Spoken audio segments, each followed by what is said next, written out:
Noong gabi ng December 3, 1993, biglang nabulabog ang tahimik na buhay ng mga tao sa Sitio Culasisi, Barangay San Luis sa Antipolo.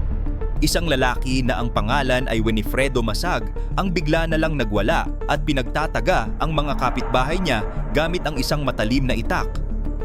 Sa loob lang ng ilang minuto, 5 tao ang agad na namatay sa isang napaka-brutal na paraan. Ang nakakapagtaka rito, sabi ng asawa ni Winifredo na si Cecilia, parang nag-iba raw ang ugali ng asawa niya at parang sinapian daw ito ng masamang espiritu bago nangyari ang krimen. Pero habang tumatagal ang panahon, marami ang nagsasabi na baka gawa-gawa lang ang kwentong ito para itago ang isang mas malalim na sikreto. Totoo nga bang nawala sa sarili si Winifredo o baka naman may ibang mga tao na nasa likod ng patayang ito? Pero bago po ang lahat, baka pwedeng pa-like ang video na ito dahil napakalaking bagay na ito sa aming content creators. At mangyaring mag-comment sa baba kung taga saang lugar ka para malaman namin saan umaabot ang ating mga video. Maraming salamat po. Nagsimula ang lahat ng makatanggap ng balita ang mga opisyal ng barangay tungkol sa isang matinding away sa sitio. Sabi ni dating Kapitan Nehemia Sabasan, may isang tao ang tumakbo sa kanila dahil may nakita silang lalaki na duguan at may hawak na itak. Noong una, akala nila ay simpleng gulo lang, pero nang puntahan nila ang lugar, doon na tumambad ang nakakatakot na sinapit ng mga biktima. Ang mga bangkay nina Hermogenes de la Cruz at Emilia Engracio ay duguang nakasubsob sa loob ng kanilang bahay. Hindi rin nakaligtas ang magamang sina Rolando at Jovel Garcia na tila walang kalaban-laban ng abutan ng suspek. Ang isa sa pinakamalagim na bahagi ng krimen ay ang pagkamatay ng isang babae na natagpuan sa likod ng bahay. Hindi lang siya basta tinaga dahil ang katawan niya ay halos maputol na at ang mga kamay niya ay binalipa ng salarin. Kitang-kita sa kalagayan ng mga biktima na punong-puno ng galit ang pumatay sa kanila. Agad na hinanap ng mga pulis si Winifredo dahil siya ang itinuro ng sarili niyang asawa na si Cecilia. Sabi ni Cecilia, nakita niya raw ang asawa niya na pumasok sa bahay ng mga biktima at sinabihan pa siya nito na huwag makialam para hindi siya madamay. Sinabi ni Cecilia sa mga pulis at sa mga dyaryo noon na nagbago ang ugali ni Winifredo simula nang makabili ito ng isang bagong itak. Ang dati raw tahimik at normal na asawa niya ay naging balisa at parang hindi nakilala ang sarili. Dahil sa kwentong ito, naniwala ang marami na baka nga nasapian ang lalaki kaya niya nagawa ang ganoon kasamang bagay. Pero hindi na nagkaroon ng pagkakataon na ipagtanggol ni Winifredo ang sarili niya. Kinabukasan matapos ang krimen, natagpuan ang bangkay niya sa isang burol na malayo sa bahay nila. Nakatihaya siya at may bumubula sa bibig niya na ang ibig sabihin ay uminom siya ng lason. Dahil patay na ang pangunahing suspek at may diretsong kwento ang asawa nito, mabilis na isinara ng mga pulis ang kaso.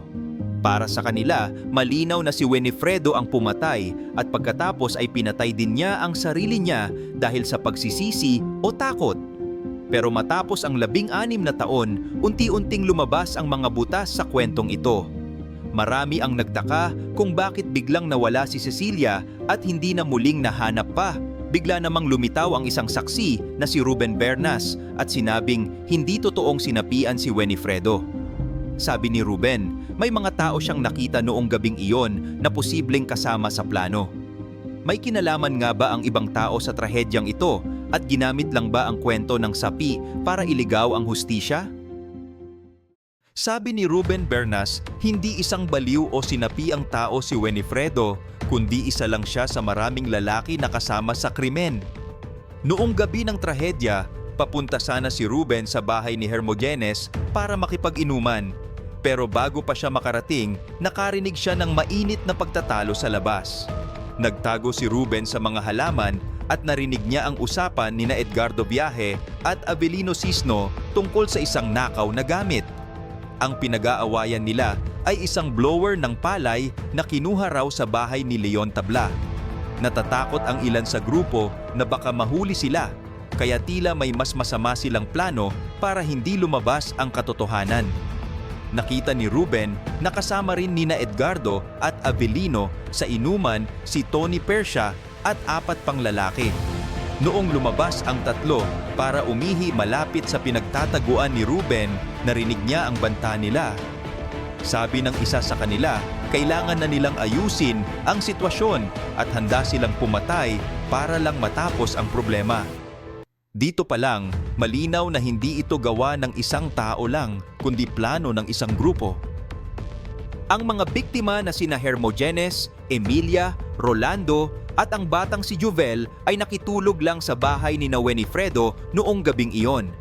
Habang may inuman sa kabilang bahay, tila naghihintay lang ang grupo ng tamang oras. Nakita ni Ruben na lumabas ng bahay ang asawa ni Winifredo na si Cecilia kasama ang mga anak nila. Iniwan nila ang mga bisita sa loob habang si Winifredo naman ay nanatili sa pinto na tila may inaabangan. Maya-maya lang, dumating na ang 7 lalaki na may mga bitbit na itak. Doon na nagsimula ang malagim na patayan.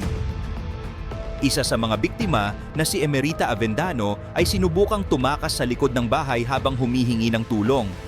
Pero hinabol siya ni Avelino at ng isa pang lalaki hanggang sa maabutan siya.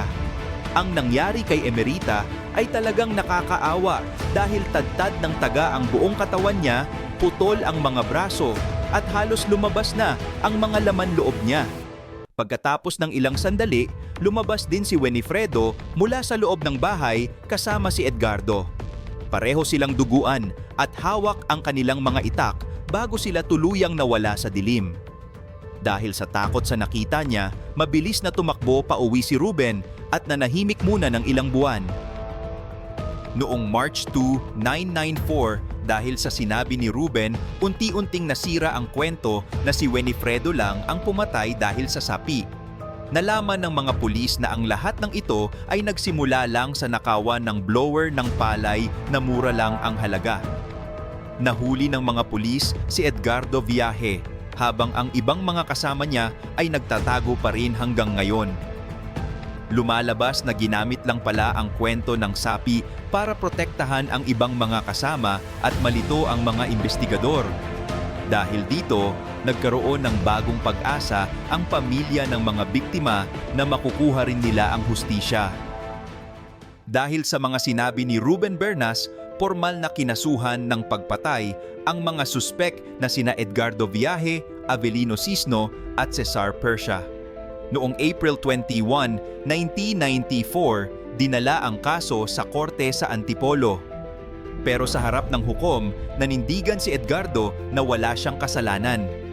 Sabi niya, nagpunta lang siya sa pamilya niya para mag-abot ng pera at nagulat na lang siya nang palibutan ng mga pulis ang bahay niya. Sabi raw sa kanya, may itatanong lang pero laking gulat niya nang bigla na lang siyang ikulong at kasuhan sa patayan sa sityo. Sabi ni Edgardo, wala siyang kinalaman sa krimen at baka binayaran lang daw ang saksi para ituro siya. Ang sabi niya, wala siya sa Antipolo noong gabing iyon kundi nasa Lucena City. Pero hindi naniwala ang korte sa kanya. Sabi ng korte, mahina ang depensa ni Edgardo at wala ring ibang tao na nakapagpatunay na nandoon nga siya sa Lucena. Nakita ng korte na talagang nagplano ang grupo ni na Edgardo para patayin ang mga biktima dahil lang sa away sa blower ng palay. Noong November 12, 1999, binaba ang hatol kay Edgardo. Pinatawan siya ng parusang habang buhay na pagkabilanggo. Dahil sa hirap at kawalan ng pera para kumuha ng magaling na abogado, hindi na nagawang iakyat ni Edgardo ang kaso niya sa mas mataas na korte. Sa loob ng maraming taon, nanatili siya sa New Bilibid Prison habang sinasabi pa rin na wala siyang kasalanan. Ang masaklap pa rito dahil sa pagkakulong niya, nagkawatak-watak ang pamilya niya at hindi na nakapag-aral ang mga anak niya.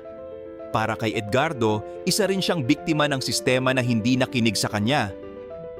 Sa kabilang banda, ang pamilya ng mga biktima ay umaasa pa rin na mahuhuli ang ibang mga suspek na sina Avelino Cisno, Cesar Persia at ang iba pang mga lalaki na itinuro ng saksi na malaya pa rin hanggang ngayon. Lumipas na ang mahigit 16 na taon at ang mga bahay ni Winifredo at Hermogenes sa Sitio Culasisi ay wala na at puro damo na lang ang makikita. Tahimik na uli ang lugar, pero ang alaala ng gabing iyon ay hindi pa rin malimutan ng mga matatanda roon. Para sa kanila, ang katahimikan ngayon ay dahil sa takot na naramdaman nila noon. Hanggang ngayon, hindi na muling nakita ang saksing si Ruben Bernas matapos siyang magbigay ng salaysay. Maraming tanong ang wala pa ring sagot. Totoo nga bang si Edgardo ang may kasalanan o may mga tao pa ring malayang nakakalakad habang ang isang inosente ay nagdurusa sa loob ng kulungan? Ang malagim na nangyari sa Antipolo ay nag-iwan ng sugat na hanggang ngayon ay hindi pa rin gumagaling.